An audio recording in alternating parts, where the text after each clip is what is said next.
Good morning, everybody. It's Brooke with Mrs. Cog Hill Farm.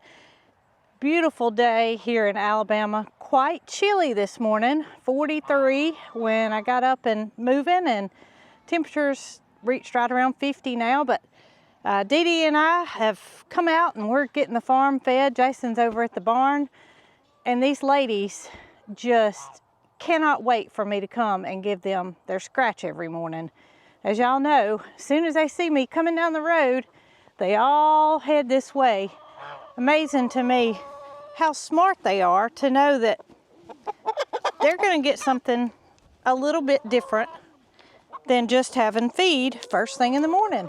And they come to greet me to let me see how beautiful each and every one of them is, including Cheese, the man in the middle. So I'm going to get these girls some scratch fed out. Let's see, we have some new hen house reserve that has mealworms in it from Kalmbach, and goodness gracious, they are enjoying it. Look how much of that is gone. All right, I don't need any help getting it out. Come on, here you go, here you go. Come on, girls. Well, the days are getting shorter, and what that means to egg collectors around the whole world is that you're gonna not get as many eggs. And chicken's egg cycle is by the sunlight. So when the days start getting shorter, it's natural for them to lower their output. And let's see how low we are today. It's just been a gradual change, but we'll hit that spot where we feel like, what are we doing wrong? Everybody does. We have people reach out saying, I'm not getting but so-and-so number of eggs, and I was getting this amount, but it's just a matter of sunlight. And then you have chickens that have started molting. That puts a toll on their bodies, and they just can't produce like they did. So we're gonna go in and see what this girl's talking about and see how many eggs we have.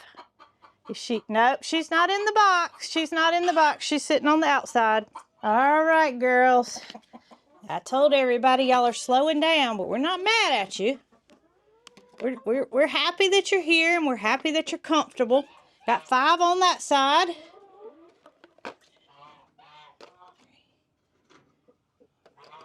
And 8 on this side. So we got 13 eggs today. And that is, we got 3 girls in the box. You got one under you, girl? You got one under you? Nope. That is quite a slowdown. It's just been, like I said, come on out. You were the one that was hollering. And she is, she's an old girl that has been with us for quite some time. Raise the camera up there so you can see her. She's a pretty little frizzle, and she's got a loud mouth. But it's just the time of the year, y'all. It's just the time of the year, and egg production's gonna slow down. So appreciate what your local farm stands have to offer, because she's still back there just a hollering. She's probably trying to hop on somebody's egg. She's a little Bantam Frizzle mix, and I will find her from time to time in a box next to a regularly laying hen, trying to grab their egg out from under her so she can sit on it. And she can't do it because it's a rollout nesting box. So as soon as a hen gets up, that egg's gonna roll out from under her. But she tries real hard. She's just one of those that's excessively broody, and you're never gonna get that out of her. But the rollout nesting box does help prevent that. Well, the chickens are obviously out in the front garden area, and since I was out here, I wanted to just show y'all the calendulas that Jason and I planted the other day, as well as the collards that he got in the ground yesterday. Did have to get those from the feed store because, well, the peacocks did a number on the ones that he had planted in the back area. But look how moist the soil is. Since the temperatures have started dropping in the evenings, it allows for this soil to get moist overnight, and the dew and lower temperatures is what allows these plants to thrive. All right, Dee Dee, what you got planned today, girl? You sure are looking sharp in your candy corn bandana there. You ready for cooler temperatures too, aren't you? I'm so happy that they have finally gotten here, and we're finally feeling like it's not summertime every day. Well, yesterday evening, I had to go and get some more hay. And we told y'all that there was a gentleman that is a cattle farmer in our community that he said he would save our hay for us. And I told him that I needed about 25 round bales, and he said that wouldn't be a problem. And that was early on. And as temperatures have risen and no rain here in Alabama, all the hay farmers, cattle farmers are suffering from that. So yesterday, I went and got 4 more bales from him, just trying to build up my stock because Moody and the girls and little man are going through a bale a week. And that usually doesn't start here until November. We start feeding cows in November, but the grass got so dry from the lack of rain that we had to start feeding early. And we're not cattle farmers. We're pet cattle farmers, so to speak. We have 5 pets. And most people that have cows have a herd of cows. Now 5 is, it's a herd, but it's not like a big herd. We're not in a commercial operation. We're not selling cows for meat. But this gentleman that I buy the hay from, he does. And so he bales his own hay to supply hay for his cows. What he has extra, he sells. Well, so yesterday I go and I get my 4 bales because I can get 3 bales on the trailer, 1 bale in the back of the truck. And he said, Miss Brooke, I'll honor that 25 bales that I promised you. But if you can get it somewhere else, it sure would help me out. He said, I'm feeding 125 bales a month for my cows, and I am scared it's going to cut me short. He said, I'm a man of my word, and I won't go back on that 25, but I'm not going to be able to supply you any more, and it sure would help me out if you could find somebody else. And so I said, yes, that's not a problem. I'll be glad to see what I can do. And I kind of felt bad for him because, you know, his cows are the reason he bales hay. So he can't go outside of his farm to supply for his cows without losing. And so now I'm on the search for finding another source for cow hay. And I think it can be done. It's just going to have to be done early because farmers are going to run out. People that are selling hay for profit are going to get sold out a lot quicker because we're feeding a month ahead. So back to the drawing board on the hay situation. Now he did tell me he would honor those 25. He's a man of his word, and I appreciate that. But I also want to help him out by trying to not cut him short. And so the search is on. Bramble, I got bad news, buddy. That bus is going to be out of here very soon. Yeah, you're going to believe it when you see it, because it's going. Right, Jason? That's right. It's going. It's going. So yesterday afternoon when I went to go get the hay, you were editing. Yes. And I got back and I told you about what the gentleman said about sourcing more hay. Right. And I'm in kind of a dilemma with getting it off the trailer. Okay. Because my Big O does not have any diesel fuel in it. So what I want you to do is to let me ride with you. Okay. And let's go fill up the diesel tank. Sure, absolutely. Now we can't leave just yet. Right. Because we have somebody coming to put an internet extender so we can hopefully have better range here on the farm outside the barn. We have internet access here in the barn, but it only goes so far. So after he gets done with installation and we do a dance because we've got further range, let's get in SO and see if we can't get Big O filled up so I can get that hay off. Good morning, crew. Everybody's looking good this morning. Everybody's been fed, and I see little man looking all cute. Here it is. I'm recording on Wednesday. This video come out on Thursday, but I put this hay bale out on Sunday, and you can see how much they've already consumed of it. So that's where we are. Hey, Opie. How you doing this morning, buddy? I see you back there, Ernest, peeking. Mr. Topper Bootsy. Bootsy loves to headbutt a gate. What a beautiful sight. Jason just let Willie and Reska into the back pasture. And those two just, oh my goodness, aren't they beautiful? Reska taking off running across the pasture, and Willie, he's kind of leisurely strolling behind her. But I know they appreciate having this big area, and they got a little bit of grass left.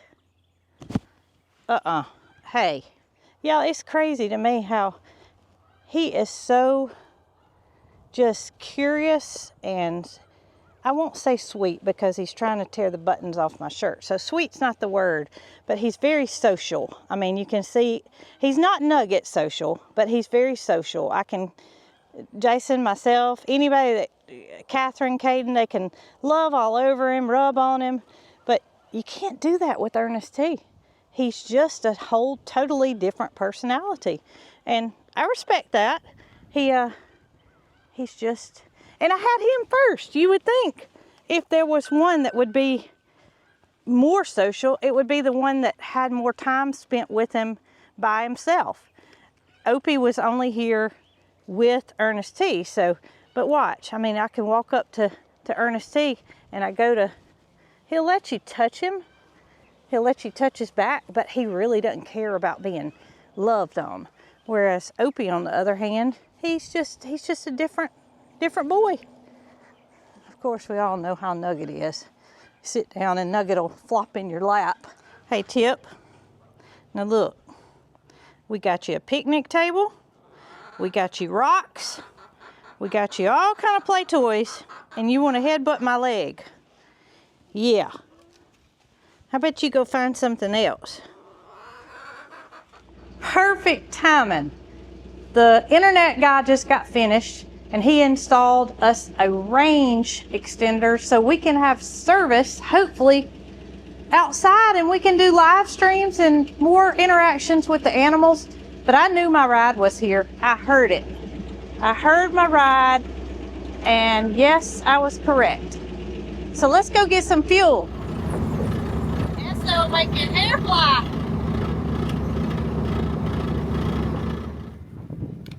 You know, it sure has been nice having this tank. We should have done that a long time ago. Yeah, it's been awesome. We didn't know how beneficial it was going to be, I don't think, until we actually used it, and especially having the skid steer too. 5 gallons at a time just doesn't cut it when you got heavy equipment to run. And the Screaming Chicken's diesel? The Screaming Chicken is diesel, that's right.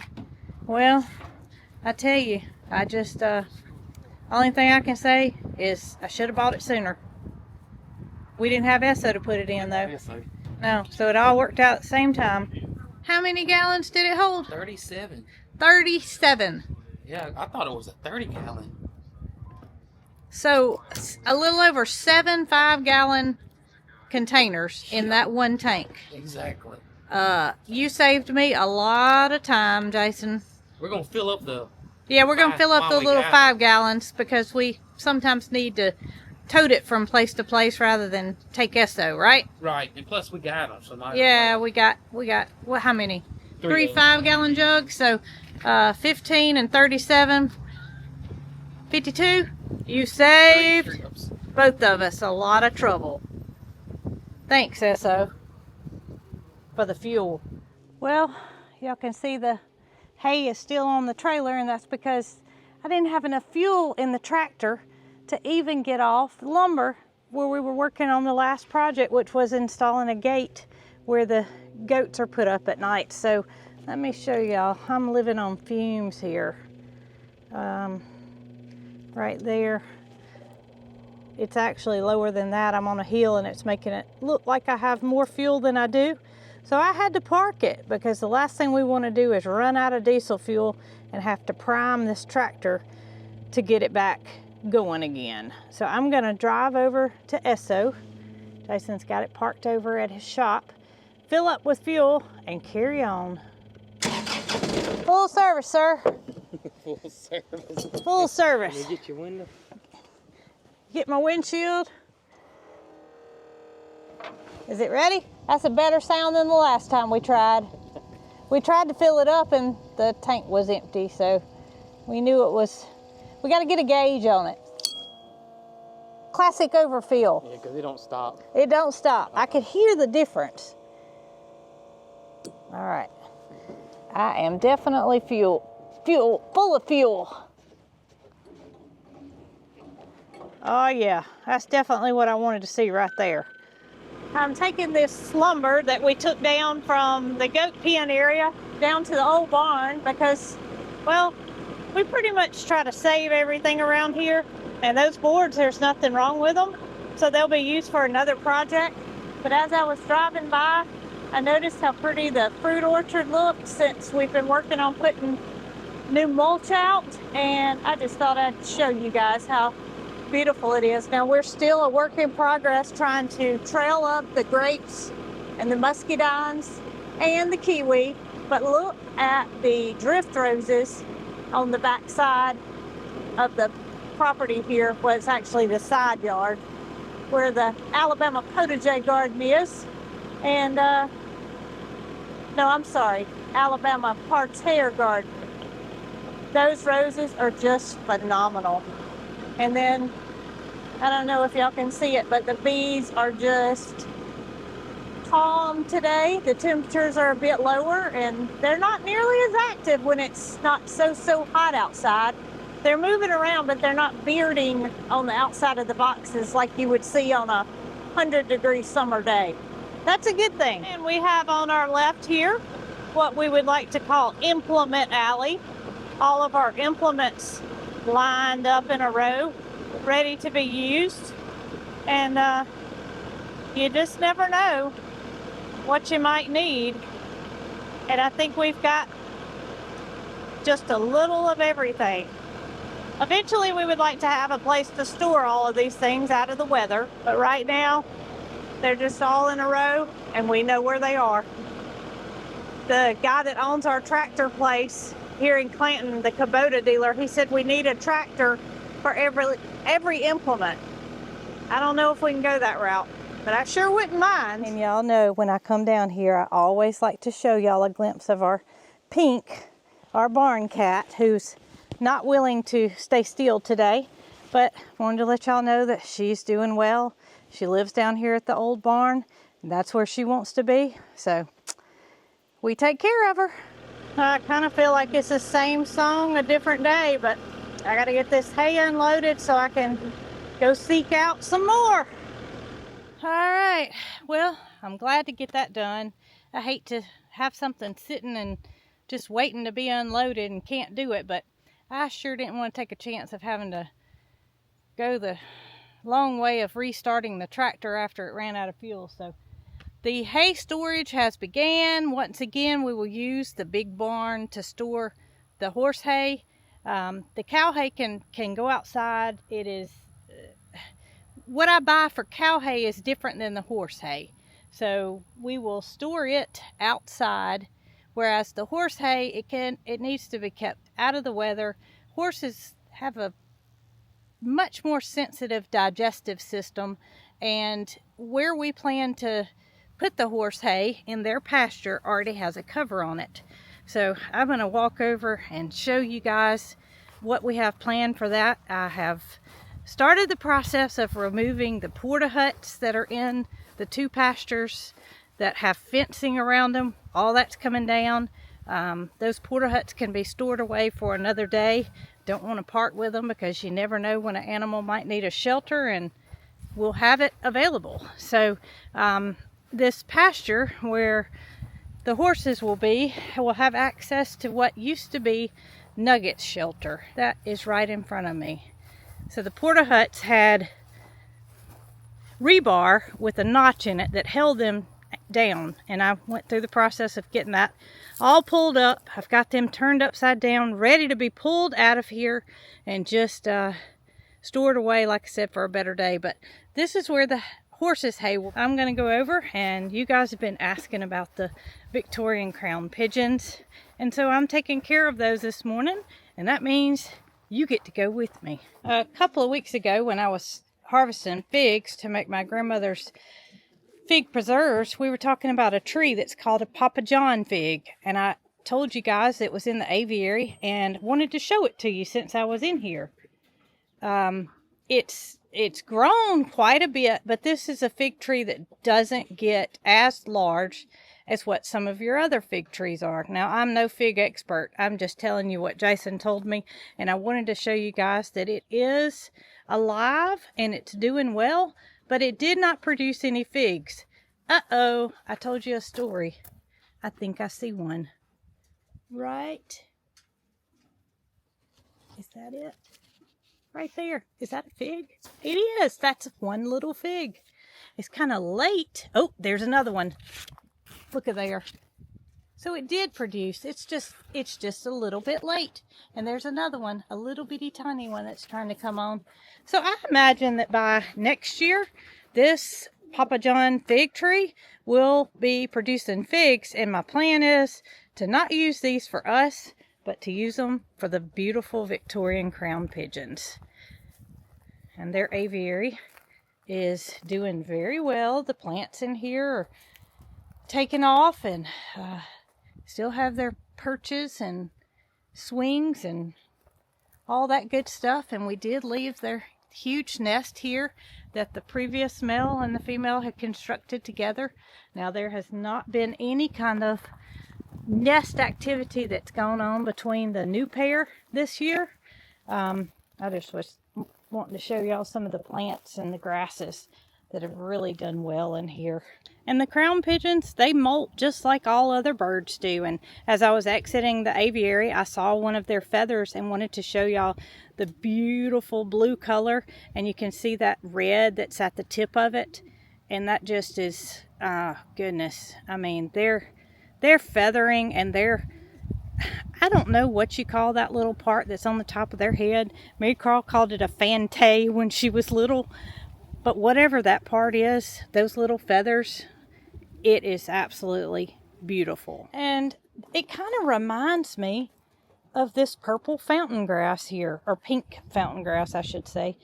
I don't know the proper name for it, but the way this grass flows is very, very similar to the feathers that are on the top of their head. And I've never even thought about that until I was getting ready to leave, and the grass is flowing in the wind and it looks just about like the top of their heads. And there they are. I kind of wanted to get at an angle where you could see both of them together. The female is still a good bit larger than the male. That is the male in the front here and the female's in the back. That tree is where some of the birds roost. So what you see in the bottom is some of their droppings. But they are definitely bonded together. I do expect next year we'll see some activity, and hopefully she will be comfortable and confident enough to lay an egg. But some of Mary Carl's ringneck doves are over there, and they all get along well together as a flock. And I'm happy to show them to y'all today because it's something that I should have done sooner, and I apologize, but these beautiful birds are doing extremely well. Enjoy your breakfast.